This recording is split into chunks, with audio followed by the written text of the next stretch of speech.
तो आज मैं एक्सप्लेन करने वाला हूँ हाल ही में रिलीज हुई पंचायत सीजन 3 को। ये कहानी है अभिषेक नाम के एक लड़के के बारे में जो एमबीए की तैयारी कर रहा है, मगर उसे सरकारी नौकरी लग जाती है और वो ग्राम पंचायत का सचिव बन जाता है फुलेरा गांव में। और आगे उसके साथ गांव में क्या क्या होगा यही देखेंगे आज की कहानी में। मगर वीडियो स्टार्ट करने से पहले आप लोगों से एक रिक्वेस्ट है कि वीडियो को लाइक करें, चैनल को भी सब्सक्राइब कर दें। तो सीजन 3 एपिसोड 1 के शुरुआत में हम अभिषेक को उसके दोस्त आदित्य के साथ देखते हैं। अभिषेक को फुलेरा से ट्रांसफर करवा दिया गया था और उसका दोस्त उसे कह रहा होता है कि 3 महीने में एग्जाम है, इस बीच तुझे नए गांव में जाकर एडजस्ट करना पड़ेगा। ये तो काफी बुरा हुआ। नए गांव का नाम था भयपुरा। आदित्य समझाता है कि अपने जॉब से रिजाइन दे दे और घर पर बैठकर आराम से पढ़ाई कर। अभिषेक भी सोच रहा होता है कि सही में उसे अब अपने फ्यूचर के बारे में सोचना चाहिए। फुलेरा में नए सचिव की ज्वाइनिंग आज ही है और आदित्य पूछता है कि तुझे वहाँ के बारे में इतनी इन्फॉर्मेशन कैसे मालूम, तू अभी भी उनके टच में है क्या? वो कहता है उनको भूल जा और मूव ऑन कर। अब हम फुलेरा गांव में देखते हैं कि नए सचिव ग्राम पंचायत ऑफिस पहुंच जाते हैं ज्वाइनिंग के लिए और वो वहां की प्रधान मंजू देवी का नंबर डायल करके उन्हें कॉल करता है। और ब्रिजभूषण को जब पता चलता है कि नए सचिव का कॉल आया है तो वो फोन काट देते हैं। अब इसके बाद वो सहायक विकास को कॉल करता है तो वो भी फोन काट देता है। ब्रिजभूषण विकास को समझाता है कि नए सचिव को दूर से ही देखना, उनके ज्यादा करीब मत जाना। और वो अपनी पत्नी मंजू को कह देता है कि अगर नए सचिव का ज्वाइनिंग हो गया तो अभिषेक वापस नहीं आ पाएगा। इसके बाद हम भूषण को देखते हैं जो विनोद से बात कर रहा था और विनोद भी कहता है कि सचिव जी को यहाँ से ट्रांसफर नहीं करना चाहिए था। विधायक जी कुछ ज्यादा ही गुस्सा हो गए, मगर भूषण कहता है उनके साथ जो हुआ एकदम सही हुआ। फिर वहाँ पर नए सचिव आते हैं और वो दोनों से पूछने लगते हैं कि पंचायत ऑफिस बंद क्यों है। आज शाम 7 बजे तक उसे ज्वाइनिंग करना है, ये गवर्नमेंट ऑर्डर है। दोनों सचिव को वहाँ पर बैठाते हैं और उसके कान में ये बात भरने लगते हैं कि यहाँ के प्रधान और पुराने सचिव के बीच काफी गहरी दोस्ती है, जिसे सुनकर नए सचिव को भी गुस्सा आने लगता है। और वहां पर विकास पहुंच जाता है नए सचिव पर नजर रखने, लेकिन विनोद बता देता है कि यही है सहायक। अब नया सचिव उसे पकड़ लेता है और उसे बहुत खरी खोटी सुनाने लगता है और पूछता है कि ऑफिस की चाबी कहाँ है। विकास कहता है हमको नहीं पता। विकास वहां से भाग जाता है, मगर सचिव कहता है कि आज मैं ज्वाइनिंग करके रहूंगा। जिसके बाद भूषण सचिव को एक बड़ा सा हथौड़ा देता है ताकि वो ऑफिस के ताले को तोड़ पाए। विकास ब्रिजभूषण से कह रहा होता है कि मैं प्रहलाद को लेकर आता हूँ और आप घबराइए मत, बात आगे नहीं बढ़ेगी। प्रहलाद की बात की जाए तो वो अपने बेटे के जाने के बाद बहुत उदास रहता है, इसलिए विकास पहुंच जाता है प्रहलाद से मिलने, जो पेड़ के छांव के नीचे सोया हुआ था। और 2 लोग उसके लिए खटिया लेकर आते हैं और विकास उसे बता देता है कि नया सचिव आ गया है और वो ताला तोड़ने वाला है। दोनों ऑफिस पहुंच जाते हैं जहां नए सचिव से अभी तक ताला टूटा भी नहीं था। प्रहलाद वहां पर बैठकर खाना खाने लगता है और विकास से कहता है कि जरा 6 फुट लंबा बांस लेकर आना और सामने से नुकीला रखना। ये सुनकर सचिव घबराने लगता है और पूछने लगता है कि आप बांस से क्या करेंगे। इसके बाद हम विधायक को देखते हैं जिसके घर पे एक छोटी सी पार्टी चल रही थी और वहां पर उससे मिलने के लिए एसपी आते हैं। विधायक अपनी बेटी से पूछता है कि इस घोड़े का नाम क्या रखा जाए, मगर उस लड़की को इन सब में कोई इंटरेस्ट नहीं था। विधायक अपने घोड़े का नाम रखता है सितारा।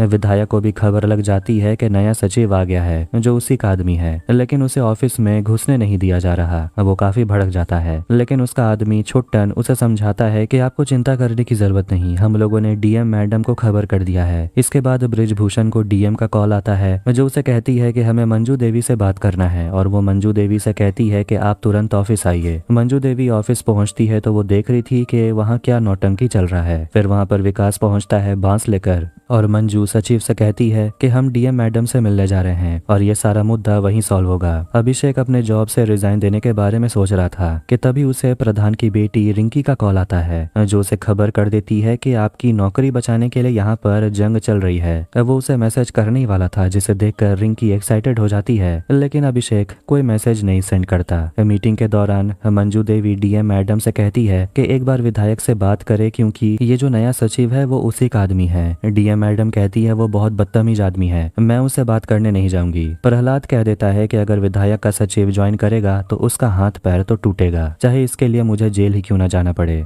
मगर जाते जाते डीएम मैडम मंजू को समझा देती है कि एक सचिव के ट्रांसफर को रोकने के लिए इतना हाथ पैर मारना सही नहीं है। मंजू इसके बाद तीनों को समझा देती है कि अब चलिए, नए सचिव का ज्वाइनिंग भी तो कराना है। अब अंधेरा हो गया था और वो लोग पहुंचते हैं ऑफिस जहां सचिव इंतजार कर रहा था, मगर अभी भी उसमें काफी अकड़ है और वो कहने लगता है कि मेरे ऊपर विधायक जी का हाथ है, अगर हमें धमकाया तो सही नहीं होगा। इसके बाद प्रहलाद डंडा लेकर सामने खड़ा हो जाता है और उसे मारने ही वाला था कि प्रधान जी को डीएम मैडम का कॉल आता है और वो पूछ रही होती है कि नए सचिव का ज्वाइनिंग हो गया क्या। दोनों के बीच और बातचीत होती है और प्रधान जी फिर सभी को बताते हैं कि विधायक के ऊपर एक केस चल रहा था और उसमें वो दोषी पाए गए हैं और मैडम ने यह भी कहा कि वो अभिषेक का ट्रांसफर रुकवा देगी। दूर से ये सारा नौटंकी भूषण और विनोद देख रहे थे और सोच रहे होते हैं कि वो लोग कर क्या रहे हैं। अगले दिन रिंकी अभिषेक को मैसेज करके कह देती है कि आपका ट्रांसफर रुक गया। फिर दोनों कॉल पर बात करते हैं और अभिषेक बहुत खुश था। रिंकी उसे बताती है कि विधायक दोषी पाया गया है क्योंकि विधायक ने अपने पड़ोसी के कुत्ते का मर्डर कर दिया। लोग तो ये भी कहते हैं कि विधायक ने उस कुत्ते को मारकर खा भी लिया। खैर जो भी हो, अब अगले दिन अभिषेक अपना पूरा बोरिया बिस्तर लेकर दोबारा से फुलेरा पहुंच जाता है। एपिसोड 2 में प्रधान और उसकी पत्नी मंजू दोनों बाइक से गिर जाते हैं क्योंकि वहां का रास्ता बहुत ही ज्यादा खराब था। सामने जगमोहन नाम के लड़के का घर था और वो दोनों की मदद करता है और जगमोहन की दादी कहती है कि अच्छा हुआ दोनों गिर गए, जब तक इन लोगों को समझ नहीं आएगा तब तक नया रास्ता बनेगा नहीं। अब सुबह में अभिषेक अपने ऑफिस के बाहर भूषण को देखता है और कहता है कि अंदर जो हथौड़ा पड़ा हुआ है वो तुम्हारा है क्या, जाकर ले लो।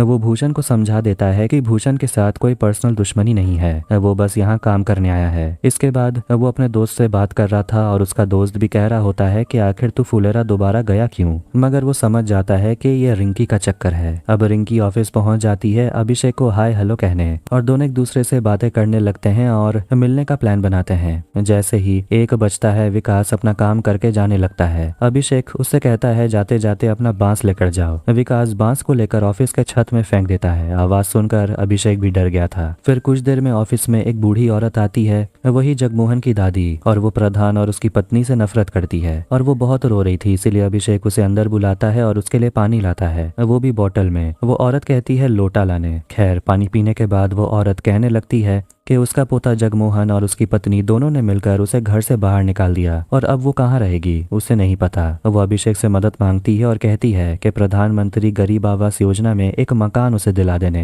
जाते जाते अभिषेक उस बूढ़ी औरत को एक लौकी दे देता है। वो पहुंच जाता है मंजू देवी से बात करने, जिसके पैर में काफी दर्द था क्योंकि वो बाइक से गिर जो गई थी। इस वजह से अभिषेक पूछता है कि ये कहाँ हुआ, तो प्रधान उसे बताते हैं वही जगमोहन के घर के सामने। अब जगमोहन के बारे में बात हो ही रही है तो अभिषेक उसकी दादी के बारे में बताता है कि वो आवास योजना में एक घर लेना चाहती है क्योंकि उसके पोते जगमोहन ने उसे घर से बाहर निकाल दिया। मगर मंजू कहती है कि आज सुबह तो वो सभी एक दूसरे के साथ ही रह रहे थे। अभिषेक और विकास दोनों पहुंच जाते हैं घर को चेक करने के लिए और वो देखते हैं कि घर के पास में एक झोपड़ी है और बूढ़ी औरत वहीं रह रही थी और वो अपने पोते को देखकर कहती है कि अरे जाओ जाओ, अब सचिव जी हमें तुमसे भी अच्छा घर दिला कर देंगे। जाने से पहले अभिषेक बूढ़ी औरत से पूछता है कि आपको मैंने लौकी दिया था वो कहाँ है। बूढ़ी औरत घबराकर कहती है मैंने सब खा लिया। अभिषेक को शक होता है कि ये बूढ़ी औरत को छुपा रही है, इसीलिए वो जगमोहन के घर में जाता है और उन्हें वहाँ पर लौकी मिल जाता है। मतलब कि ये सभी लोग एक साथ रह रहे हैं और ये बूढ़ी औरत बेघर होने का नाटक कर रही है। अभिषेक उन सभी से कह देता है कि इस तरह फ्रॉड करना उन्हें काफी भारी पड़ेगा। वो ऑफिस में आकर प्रधान से कहता है कि उनके पास पक्का मकान है तो उन्हें आवास योजना में घर नहीं मिलेगा, ये इल्लीगल है। लेकिन प्रधान जी उन्हें घर देकर जगमोहन का मुंह बंद करना चाहते हैं, नहीं तो वो सबको बता देगा कि प्रधान अपने ही गड्ढे वाले रास्ते में गिर गया था और सामने इलेक्शन भी है। लेकिन अभिषेक सोच रहा होता है कि वो इन सब के बारे में क्यों ही सोचे और उसे लगने लगता है कि वो बेकार ही इस गाँव में आ गया। प्रधान के घर में एक कंपाउंडर आता है मंजू को दवाई देने के लिए, लेकिन प्रधान उसे वहां से भगा देता है। प्रधान और मंजू दोनों जा रहे होते हैं ऑफिस और मंजू को लंगड़ाते हुए देखकर भूषण और विनोद देख लेते हैं। मंजू जगमोहन को एक घर देने के बारे में बात करती है, मगर अभिषेक उन्हें समझाने की कोशिश करता है कि विधायक और डीएम सभी उनके पीछे पड़े हुए हैं। अब अगर ये इलीगल काम में वो पकड़ा गया तो वो बुरी तरह फंस जाएगा। इस पर प्रधान कहने लगते हैं कि एक बार अगर जगमोहन और उसकी दादी पड़ोस लोगों के सामने जबरदस्त झगड़ा कर लेंगे तो उसके बाद उन पर कोई शक नहीं करेगा।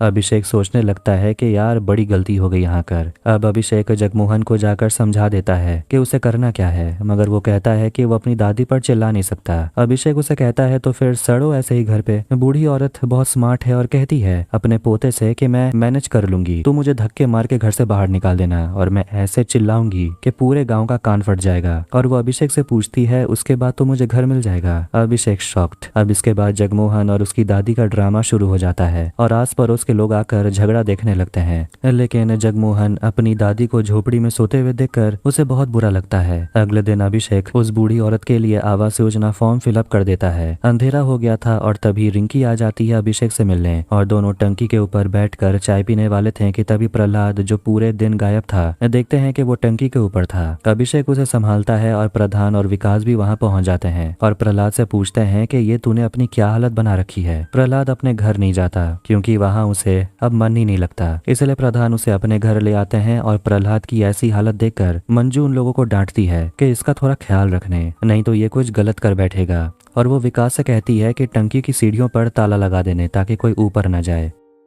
अब कुछ समय के बाद टंकी की सीढ़ियों पर गेट लगा दिया जाता है। फिर विकास के घर में हम उसे और प्रहलाद को देखते हैं और दोनों को विकास की पत्नी खुशबू खाना खिला रही थी और वो प्रहलाद से कहती है कि आपके लिए चेक रखा हुआ है जो सरकार की तरफ से दिया गया था। 50 लाख का चेक है, इसलिए घर में रखने में थोड़ा सा डर लगता है, मगर प्रहलाद को उन पैसों की पड़ी नहीं है। अब ऑफिस में देखते हैं कि प्रधानमंत्री गरीब आवास योजना द्वारा एक लिस्ट जारी किया जाता है और भूषण लिस्ट देखता है और वो विनोद और माधव से कहता है कि तुम लोगों का नाम नहीं आया और दोनों से कहता है कि जब मैं प्रधान बनूंगा तब तुम दोनों को इंतजार नहीं करना पड़ेगा। वो लिस्ट देखता है और भूषण समझ जाता है कि योजना में फ्रॉड हुआ है। लिस्ट में 4 घर फुलेरा पूरब को मिला है और 7 घर पश्चिम को, और जगमोहन की दादी का भी नाम था। माधव कहने लगता है कि वो बूढ़ी औरत तो 1 नंबर की ढोंगी है, मैंने खुद देखा कि जगमोहन की पत्नी उस बूढ़ी औरत को खाना खिला रही थी और इस हिसाब से उस औरत को घर नहीं मिलना चाहिए। वो लोग पहुंच जाते हैं ग्राम पंचायत ऑफिस और अभिषेक से ये सब बता देते हैं कि उन्हें जगमोहन की दादी का सच पता है। फिर जैसे ही वो लोग चेक करने के लिए जगमोहन के घर पहुंचते हैं तो जगमोहन अपनी दादी को अपने घर से बाहर निकाल देता है क्योंकि उसकी पत्नी उसकी दादी की देख रेख कर रही थी। बस ये सब ड्रामा था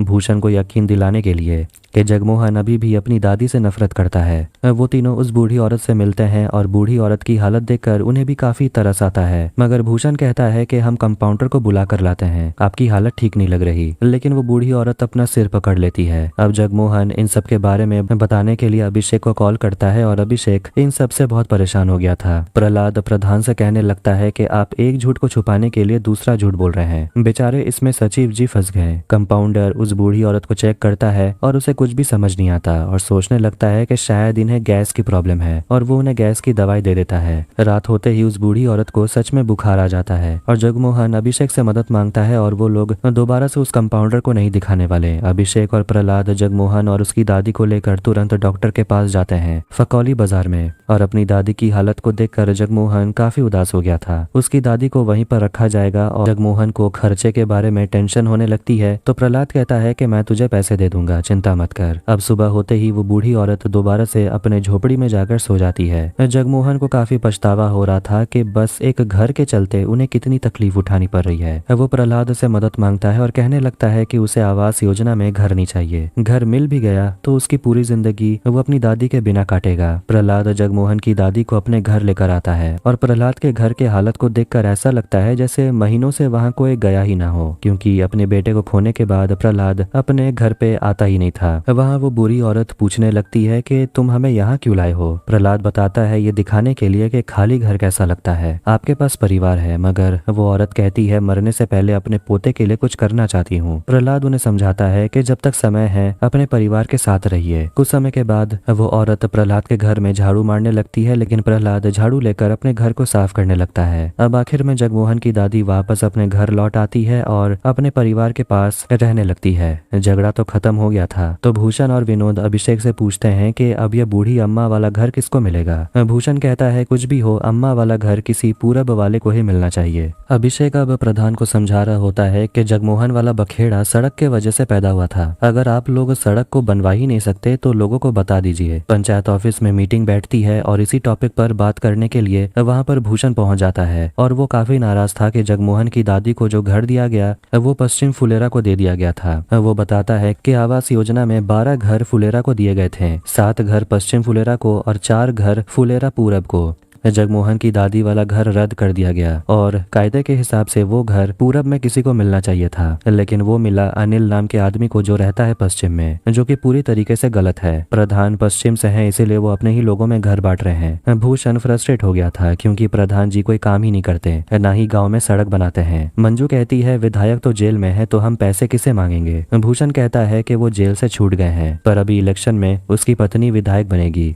भूषण प्रधान को मतलबी नेता कहता है और विकास बीडीओ ऑफिस के बाहर धरना देने के लिए नहीं जाता, जहां कुछ लोग गए हुए थे क्योंकि ऑफिस की तनख्वाह बढ़ नहीं रही। उसकी पत्नी खुशबू उसे बहुत सुनाने लगती है और कहती है कि आप तो बस प्रधान जी के पीछे पड़े हुए हैं, उनको कोई दिक्कत नहीं होने वाली, आप अपने बारे में सोचिए। वो विकास को समझाती है कि अभी प्रॉब्लम नहीं हो रही, लेकिन जब बच्चा हो जाएगा तब तो परेशानी होगी। विकास इस बारे में अभिषेक से बात करता है तो अभिषेक उसे जाने के लिए कहता है। फिर दोनों प्रधान के बारे में बात करते हैं तो अभिषेक गुस्से में कहता है कि मीटिंग में प्रधान की थोड़ी बेइज्जती होना जरूरी भी है। पूरब और पश्चिम में 6-6 घर बांट देते तो क्या प्रॉब्लम हो जाता, उन्हें तो बस अपनी मनमानी करनी है। अभिषेक रिंकी को कॉल करता है और वो बताती है कि उसके मम्मी पापा एक दूसरे से झगड़ रहे हैं और वो फकौली बाजार जाने का सोच रही है, कम से कम वहाँ तो उसे शांति मिलेगी। विकास और उसके साथियों को देखते हैं जो धरना दिए हुए थे और अभिषेक और रिंकी एक साथ बाजार जाते हैं और होटल में खाना खाते हैं। फिर मंदिर जाते हैं और वहाँ अभिषेक उससे बात करते हुए कह रहा होता है कि तुम MBA क्यों नहीं करती। रिंकी कहती है कि बैंकिंग ज्यादा आसान रहेगा।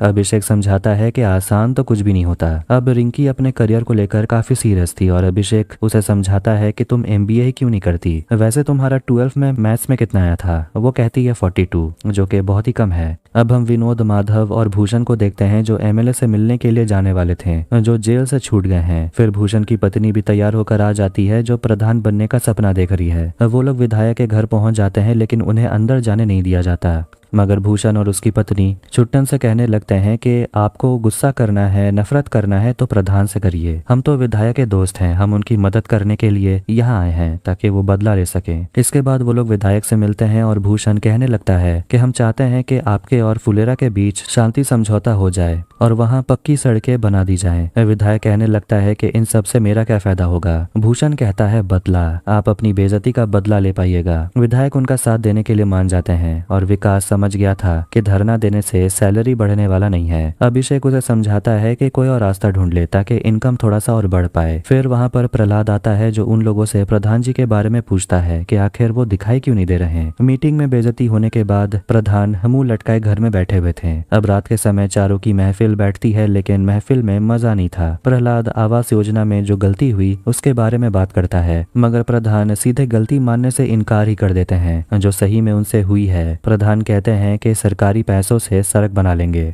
और इलेक्शन में हम लोग नहीं हारेंगे क्योंकि उनके साथ प्रहलाद तो रहेगा, लेकिन प्रहलाद साथ देने से नहीं मानता, जिससे सभी हैरान हो जाते हैं। प्रहलाद कहने लगता है कि उन लोगों से गलती हुई है और अगर वो इलेक्शन लड़ेगा तो लोग उसके बेटे राहुल के शहीद होने पर उसे सिंपैथी में वोट देंगे, जो कि उसे नहीं चाहिए। फिर वहां से भूषण और उसकी पत्नी गुजरते हैं और वो एक दूसरे को आंख दिखाकर वहां से चले जाते हैं।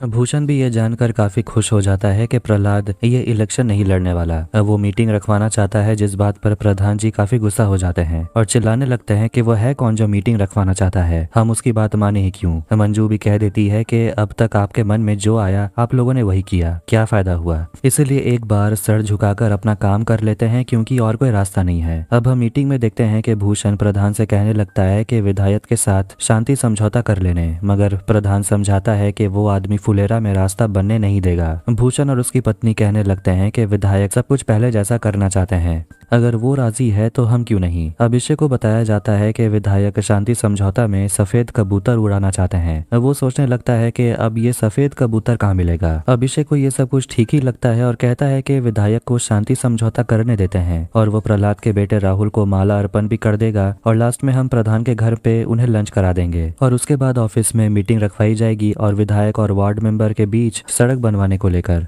शांति समझौता में विधायक कबूतर उड़ाने वाले हैं, जो इस बात पर प्रहलाद की हंसी निकल जाती है और सब लोग खुश होते हैं क्योंकि काफी समय के बाद उन्होंने प्रहलाद को मुस्कुराते हुए देखा। अब शांति समझौता दिवस आ जाता है और मंजू अपने घर पर लंच का इंतजाम करने लगती है और वो अपनी बेटी से कहती है कि काम धाम तो है नहीं, जो बिल्कुल सही बात है, तो जाकर पड़ोसी के यहाँ किसी से कटहल लेकर आओ क्योंकि विधायक को लौकी नहीं कटहल पसंद है। रिंकी चली जाती है खुशबू के पास, मतलब विकास की पत्नी, और वहां से कटहल लेने लगती है और दोनों वहाँ बैठकर चाय पीते हैं और खुशबू उससे शादी के बारे में पूछने लगती है और रिंकी को समझाती है कि अपने पिता के प्रधान रहते शादी कर लेती हो तो अच्छा होगा। अभिषेक और विकास पहुंचते हैं सफेद कबूतर खरीदने के लिए और वो दुकानदार बम बहादुर कहता है कि 1000 रुपए लगेंगे, जिससे उनका भी होश उड़ जाता है। रिंकी घर पर कहने लगती है कि उसे नौकरी करनी है क्योंकि घर पर किसी के पास एक जॉब होनी चाहिए। अब इसके बाद ऑफिस में विधायक पहुंच जाते हैं और साथ साथ उसकी बेटी भी आई होती है क्योंकि उसे भी मन था कि वो सभी से मिले। भूषण विधायक को माला पहनाता है और सभी से इंट्रोड्यूस कराता है। विधायक प्रहलाद के सामने मगरमच्छ के आंसू बहाने लगता है और ये दिखाने के लिए कि उसे बहुत दुख है कि उसका बेटा शहीद हो गया। माला अर्पण करने के बाद प्रधान और मंजू विधायक को अपने घर बुलाने लगते हैं लंच करने के लिए, लेकिन विधायक कहता है कि वो खाना तो खाएगा लेकिन विनोद के घर में, क्योंकि वो भूषण से पहले ही वादा कर चुका था। अब ये सुनकर उन दोनों का चेहरा उतर गया।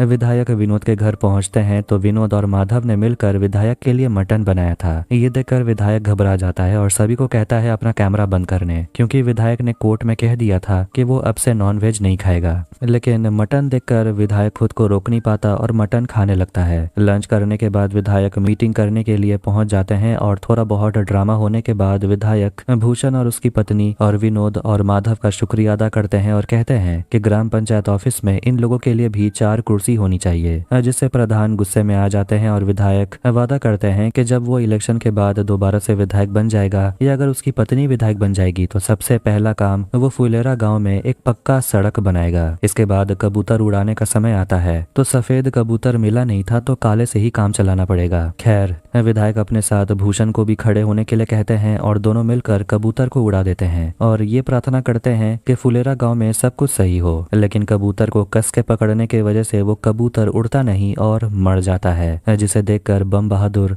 बहुत ही ज्यादा निराश हो गया था और वो गुस्से में विधायक से कह देता है कि तुम हत्यारे हो, तुमने सही में उस कुत्ते को मारा होगा और खाया भी होगा। अब शर्मिंदा होकर विधायक वहां से चले जाते हैं और भूषण कहने लगते हैं कि विधायक को हाई प्रेशर है इसीलिए उन्होंने कबूतर को कस के दबा दिया होगा। अभिषेक उनको चुप करा देता है और कहता है कि यह विधायक किसी की नहीं सुनता, ना किसी की इज्जत करता है। सभी लोग अभिषेक से सहमत हैं और सभी के सामने भूषण की भी थू थू हो जाती है। इसके बाद मंजू फैसला करती है कि वो आखिरी घर जो अम्मा को नहीं मिला वो कबूतर वाले आदमी बम बहादुर को दे देंगे जो पूरब में रहता है। एक रात गांव में बिजली चली जाती है और अभिषेक इमरजेंसी लाइट लेकर पढ़ाई करने लगता है। तभी उसे प्रधान का कॉल आता है और वहां उनकी बात वो रिपोर्टर से कराता है जो ऑफिस आए हुए थे और प्रधान जी उन्हें बम बहादुर का इंटरव्यू लेने के लिए बोलते हैं। लेकिन रिपोर्टर को चिंता है कहीं बम बहादुर को खतरा ना हो जाए विधायक से, इसीलिए उसे प्रोटेक्शन देना होगा। मंजू प्रधान को समझा रही होती है कि आपको बम बहादुर को बलि का बकरा बनाना है और उसे बचाकर आपको हीरो बनना है और ये होगा ऐसे क्योंकि बम बहादुर पूरब में रहता है और प्रधान के ऊपर ये शिकायत है कि वो पूरब लोगों की मदद नहीं करते।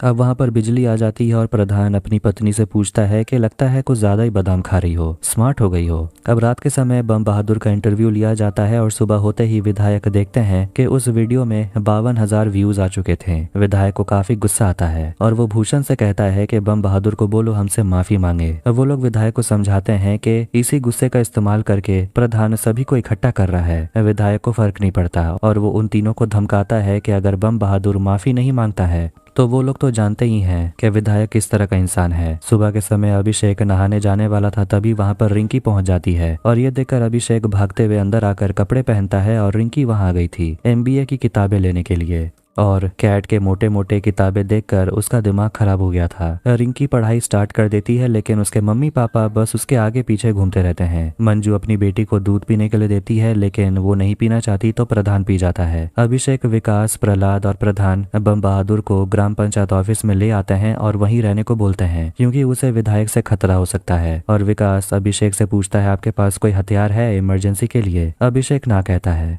विकास एक बड़ा सा बांस लेकर आता है और बम बहादुर को ट्रेनिंग देने लगता है किस तरीके से लड़ना है। तभी उसकी पत्नी उसे कॉल करती है और पता चलता है कि खुशबू बेहोश हो गई थी। रिंकी और मंजू को भी ये खबर मिलती है और सभी लोग विकास के घर पर आ जाते हैं और उसकी पत्नी कहती है कि बेहोश नहीं हुई थी, बस चक्कर सा लग रहा था, जिस पर मंजू समझ जाती है कि खुशबू पेट से है और सभी लोग काफी खुश हो जाते हैं। और रिंकी कहती है कि अब आप लोग जाकर चेकअप करा लीजिए। भूषण और उसकी पत्नी और विनोद सभी लोग पंचायत ऑफिस पहुंच जाते हैं और बम बहादुर को ढूंढने लगते हैं और बम बहादुर उन्हें देखकर बांस से हमला कर देता है, मगर वो लोग बम बहादुर को बहलाने फुसलाने लगते हैं और कहते हैं कि विधायक जी तुम्हें कुछ नहीं करेंगे, बस उनसे एक बार माफी मांग लो। बम बहादुर पूछता है कि अगर मैं माफी नहीं मांगू तो क्या करोगे? वो लोग कहते हैं फिर तो तुम्हें कोई नहीं बचा सकता। अब बम बहादुर थोड़ा घबराने लगता है। सभी लोग आए हुए थे खुशबू को लेकर डॉक्टर से चेकअप कराने और ड्राइवर पान खाने के लिए चला जाता है और गाड़ी में सिर्फ अभिषेक और रिंकी रहते हैं। रिंकी कह रही होती है कि कैट की तैयारी तो वो कर रही है लेकिन उसके कुछ पल्ले नहीं पड़ रहा। अभिषेक पीछे जाकर उसके साथ बैठना चाहता था मगर रिंकी मना करती है और पूछती है वैसे आपको पीछे क्यों आना है? दोनों बस मुस्कुराते रहते हैं। फिर विकास और खुशबू बाहर आते हैं और विकास कहने लगता है कि वो बाप बनने वाला है। सभी लोग काफी खुश हो गए थे, इसलिए शाम को प्रधान के घर पे इसी बात पर पार्टी रखवाई जाती है और सभी लोग घर पर पहुंचते हैं, वार्ड मेंबर्स भी। और बम बहादुर फैसला कर चुका है और वो कहता है कि अगर विधायक प्यार से माफी मांगते तो शायद मैं उन्हें माफ कर भी देता, लेकिन अब बम बहादुर माफी नहीं मांगेगा। फिर वो सभी रिपोर्टर्स को बुलाकर इंटरव्यू करते हैं और बम बहादुर हिम्मत दिखाकर विधायक को चैलेंज कर देता है कि वो माफी नहीं मांगने वाला, वो जो कर सकता है कर ले। जिस आदमी से कबूतर नहीं संभलता वो विधानसभा खाक संभालेगा। ये सुनकर विधायक भी काफी गुस्सा हो गया था। अब कुछ दिन के बाद देखते हैं कि प्रधान की हर जगह तारीफ हो रही थी और अब प्रधान को भरोसा है कि वो विधायक से लड़ लेगा क्योंकि उसके साथ काफी लोग खड़े हैं जो उसका साथ देंगे। वो लोग जाते हैं बम बहादुर से मिलने के लिए और वो बांस लौटा देता है और कहता है कि अब मुझे इसकी जरूरत नहीं है, अगर विधायक हम पर हमला करते भी हैं तो अभी तक कर चुके होते हैं। बम बहादुर को वो लोग समझा देते हैं कि थोड़ा सतर्क रहने, कुछ भी होता है तो हमें बुला लेने, अकेले बहादुर बनने की जरूरत नहीं है। वो लोग वहां से निकलते हैं तो वो लोग विकास के बारे में बात कर रहे थे कि वो बाप बनने वाला है और प्रहलाद कहता है कि उसके बच्चे का खर्चा वो उठा लेगा। विकास मना करता है और कहता है कि बाप मैं हूँ तो खर्चा मैं ही उठाऊंगा। वो लोग अभिषेक को भी कहने लगते हैं कि आप भी थोड़ा काम से छुट्टी लेकर पढ़ाई पे थोड़ा ध्यान दीजिए। फिर वहां पर एक लड़की रवीना आती है जिसका मायके फुलेरा में है और उसका पति वही है। गजब बेइज्जती है। रवीना रिंकी की दोस्त है और वो फुलेरा पहुंचकर रिंकी को मैसेज कर देती है। रिंकी उसे मिलने के लिए निकलती है और ये देखकर मंजू उसे कहने लगती है कि 2 मिनट किताब के साथ बैठा भी नहीं जाता। विधायक 2 लोगों को बुलाते हैं और उनको बम बहादुर को सबक सिखाने का काम देते हैं और उन दोनों का भी प्रधान से कोई पुराना हिसाब है जो चुकता करना है। विधायक कहते हैं कि बम बहादुर को निपटाना है। दोनों घबराने लगते हैं तो विधायक उन्हें कहते हैं मतलब सिर्फ पैर तोड़ना है। रिंकी रवीना और उसके दूल्हे से मिलने के लिए जाती है और रिंकी बताने लगती है कि वो एमबीए की तैयारी कर रही है, सचिव जी की तरह। रवीना का पति पूछता है एमबीए में खर्चा कितना आता है? रिंकी बताती है करीब 15 से 20 लाख। वो कहने लगता है अच्छा, इससे अच्छा तो गाड़ी खरीद कर भाड़े में दे दो, इतना खर्चा पढ़ाई में कौन करता है? रिंकी कहती है सब आपकी तरह थोड़ी सोचते हैं। अभिषेक को उसके दोस्त आदित्य कॉल करता है जो उसे पूछने लगता है कि एग्जाम का डेट निकल गया जो है 28 तारीख और वो दोनों बनारस में मिलने का प्लान करते हैं। तभी उसे रिंकी का कॉल आता है जो कहती है कि वो रवीना और जीजा जी के साथ बगीचे जा रही है घूमने और वो अभिषेक को भी बुलाती है मगर वो सोचने लगता है कि वो जाए या ना जाए। रिंकी कहती है उस बात को काफी समय हो गया, अब भूल भी जाइए। अब चारों बगीचे में घूम रहे होते हैं और अभिषेक और रवीना के पति की आपस में बिल्कुल भी नहीं बनती। वो अभी भी अपने बारात वाले दिन को लेकर गुस्से में है और वो टंकी के ऊपर चढ़ना चाहता है लेकिन वहां तो गेट लगा हुआ था, इसलिए प्रहलाद मेन गेट को हटा देता है और वो कहने लगता है कि अब अंदर से इंटरेस्ट चला गया, अब मैं नहीं जाने वाला। विनोद को लगने लगता है कि कहीं वो लोग बम बहादुर के साथ कुछ ज्यादा ही गलत तो नहीं कर रहे हैं। भूषण और बाकी लोग कहते हैं कि वो बिल्कुल सही कर रहे हैं, उनको उनकी औकात दिखाना जरूरी है, उनको हीरो से जीरो बनाना है। अब इसके बाद हम बम बहादुर को देखते हैं और उसके पास वही 2 लोग आकर बैठ जाते हैं जिनको टांग तोड़ने की सुपारी मिली है। अब वो तीनों मिलकर वहां सिगरेट पीने लगते हैं और तब जाकर बम बहादुर को पता चलता है कि वो दोनों उसका टांग तोड़ने के लिए वहां आए हैं। चकमा देकर बम बहादुर वहां से भाग निकलता है और दोनों उसके पीछे भागते हैं मगर बम बहादुर कुछ ज्यादा ही तेज निकला। अब वो पंचायत ऑफिस पहुंच जाता है और आखिर में दोनों गुंडे विधायक के पास पहुंच जाते हैं खाली हाथ। इस पर विधायक काफी गुस्सा हो जाता है और छुट्टन से कहता है कि इन नालायक जैसे लोगों को काम के लिए मत लाया करो। तब मीटिंग में भूषण प्रधान से पूछ रहा होता है कि विधायक के खिलाफ आप लोग क्या कदम उठाने वाले हैं, मगर वो लोग भूषण को इस बारे में नहीं बताते क्योंकि वो चारों तो वैसे भी विधायक के तलवे चाटते हैं, इसलिए उनको ऑफिस से निकाल दिया जाता है। अभिषेक और बाकी सब प्लान बना रहे होते हैं कि वो विधायक का घोड़ा खरीद लेंगे जो विधायक बेचना चाहते हैं। उनको लग रहा है कि फुलेरा गाँव में किसी की औकात ही नहीं है ऐसा कुछ खरीदने की और उनका घोड़ा खरीद कर हम उनका घमंड तोड़ेंगे। वार्ड मेंबर सोचते हैं कि विधायक फुलेरा गांव में किसी आदमी को अपना घोड़ा क्यों ही बेचेगा। अभिषेक कहता है फुलेरा के दामाद को तो बेच सकता है। अब इसके लिए प्रधान रवीना के पापा परमेश्वर को बुलाते हैं और उसे समझाते हैं अपने दामाद से कहिए विधायक का घोड़ा खरीद लेने, मगर वो मना करता है और कहता है किसी और को बोलिए या फिर दूसरे गांव से किसी खरीदार को बुलाइए। प्रहलाद वहां पर 5 लाख रुपए लेकर आता है और कहता है कि इन पैसों से आप घोड़े को खरीद लीजिए, परमेश्वर को पैसे खर्च करने की जरूरत नहीं। रवीना कहती है वो भी जाएगी। रिंकी कहती है कि अगर पति पत्नी दोनों जाएंगे तो अच्छा होगा, लगेगा कि दोनों घोड़ा खरीदने के लिए आए हैं। रवीना का पति भी तैयार होकर आ जाता है और दोनों निकलते हैं विधायक के घर जाने के लिए। रास्ते में अभिषेक उसे थैंक यू कहता है ये सब करने के लिए। वो गाड़ी रोकता है और अभिषेक से कहता है पीछे बैठने, मतलब रिंकी के साथ। रिंकी शर्माने लगती है मगर कहती है आप पीछे आ जाइए। फिर वो और अभिषेक पीछे बैठ जाते हैं और वो लोग निकल पड़ते हैं विधायक के घर जाने के लिए।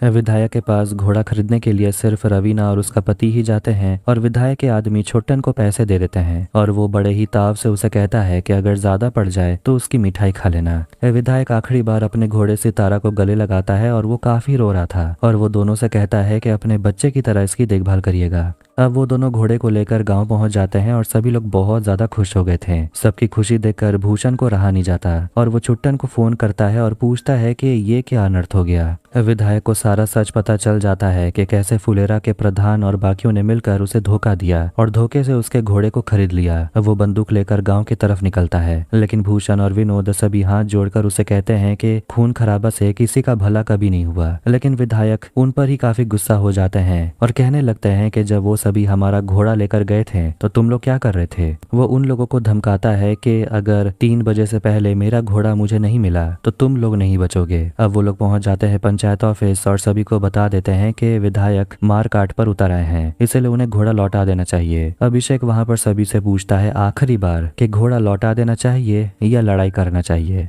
चारों कहते हैं लौटा देना चाहिए। विनोद कहने लगता है कि लौटा देने में ही भलाई है, नहीं तो बहुत बुरा होगा। और ये सब कुछ शुरू हुआ था बम बहादुर के साथ, अगर वो माफी मांग लेता तो मामला ठंडा पड़ जाता। बम बहादुर गुस्से में चिल्ला उठता है कि अगर कोई बड़ा आदमी गांव वाले के खिलाफ कुछ बोलेगा तो लोग उसके सपोर्ट में नहीं आएंगे। भूषण उसे कहता है कि अरे मंदबुद्धि प्रधान अपने फायदे के लिए तुम्हारा इस्तेमाल कर रहे थे, इसीलिए वो तुम्हारे सपोर्ट में थे। बम बहादुर कहता है तो इसी बहाने आप भी थोड़ा हमारा सपोर्ट कर लेते हैं तो अच्छा होता, आप भी तो अपना पॉलिटिक्स खेल रहे हैं। प्रधान और अभिषेक प्रहलाद सभी कह रहे होते हैं कि विधायक सिर्फ हवाबाजी कर रहा है, कुछ भी नहीं होने वाला। मगर मंजू कहती है कि अगर कुछ हो गया, किसी को गोली लग गई, तब हम लोग क्या करेंगे। आखिर में वो लोग घोड़ा नहीं देने का फैसला करते हैं और जो होगा देखा जाएगा। जिसके बाद वो लोग घोड़े को छुपा देते हैं और जंग की तैयारी शुरू कर देते हैं। परमेश्वर भी अपने लोगों को लेकर आ जाता है लड़ने के लिए, क्योंकि अब गांव की इज्जत का सवाल है। दूसरी तरफ भूषण और उसकी पत्नी सभी मुंह लटकाए बैठे हुए थे। भूषण सभी से पूछता है कि उन लोगों को नेता बनना है या नहीं, तो चलो नेता वाला काम करते हैं। इसके बाद सभी लोग विधायक के आने का इंतजार में बैठे हुए थे। तभी वहां पर भूषण, उसकी पत्नी, विनोद, माधव सभी पहुंच जाते हैं और वो लोग भी वहां धरने देकर बैठ जाते हैं। और भूषण की पत्नी चिल्लाने लगती है कि अगर विधायक गोली चलाता है तो सबसे पहले गोली वो खाएगी, और वो सफेद झंडा लहराने लगती है। 2:45 बज चुके थे और विधायक को समझाने के लिए सरकारी ऑफिसर पहुंच जाते हैं, मगर विधायक हटने को तैयार ही नहीं है। वो लोग गाँव पहुंचकर मंजू देवी को समझाने की कोशिश करते हैं पीछे हट जाने, वरना बहुत खून खराबा हो जाएगा।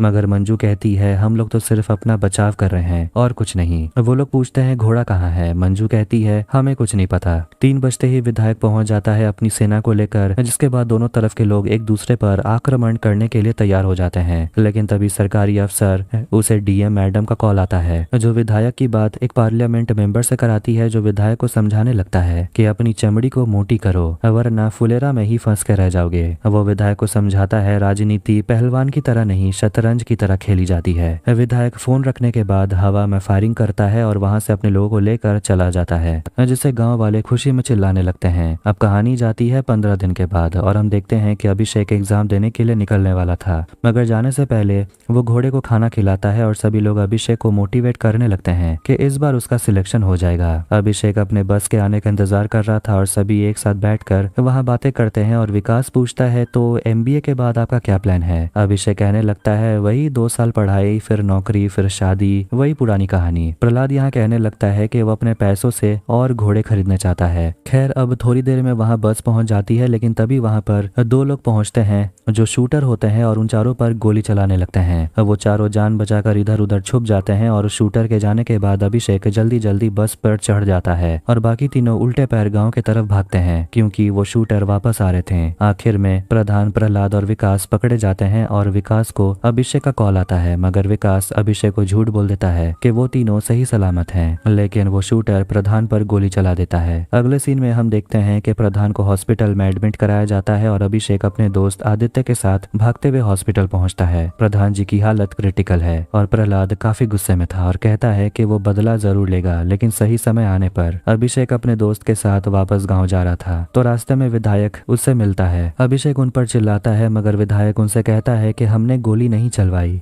वो तो बस यहाँ प्रधान जी से मिलने आया है। फिर प्रहलाद और विकास भी वहाँ आ जाते हैं और सभी में झगड़ा होने लगता है। विधायक कहता है कि शायद इलेक्शन सामने है, हो सकता है कि सहानुभूति के लिए प्रधान ने अपने ऊपर खुद गोली चलवाई होगी। भूषण भी अनाप शनाप कहने लगता है प्रधान जी के बारे में, तो अभिषेक उन्हें जोड़ का लगा देता है, जिसके बाद विधायक के लोग और यहाँ अभिषेक, प्रहलाद, विकास सभी लोगों में झगड़ा होने लगता है और मारपीट होने लगती है और हॉस्पिटल के बाहर लड़ाई मारपीट करने की वजह से सभी को पुलिस स्टेशन में बंद करके रखा जाता है। और वहाँ विकास अभिषेक से पूछता है कि आपका एग्जाम कैसा गया। अभिषेक कहता है बढ़िया। डीएम मैडम मीडिया कॉन्फ्रेंस करते हुए कह रही होती है कि जिला प्रशासन ये पूरी रिस्पॉन्सिबिलिटी लेती है कि फुलेरा गांव में इलेक्शन साफ सुथरे तरीके से होगा और अगर कोई पैसे बांटते हुए, हथियार लहराते हुए पकड़ा गया तो उसके खिलाफ कड़ी कार्रवाई होगी। निष्पक्ष चुनाव करवाने के लिए सीआरपीएफ की 2 कंपनी सहित 10,000 से ज्यादा जवानों की तैनाती की जाएगी। अब देखना होगा कि इलेक्शन के समय गाँव में क्या तमाशा होता है, लेकिन ये तो देखने को मिलेगा सीजन 4 में, जिसके लिए शायद फिर से 2 साल इंतजार करना पड़ेगा। खैर, आपको ये वीडियो कैसा लगा कमेंट करके जरूर बताएं। वीडियो पसंद आए तो वीडियो को भी लाइक करें, चैनल को भी सब्सक्राइब करें। मिलते हैं नेक्स्ट वीडियो में। Take care.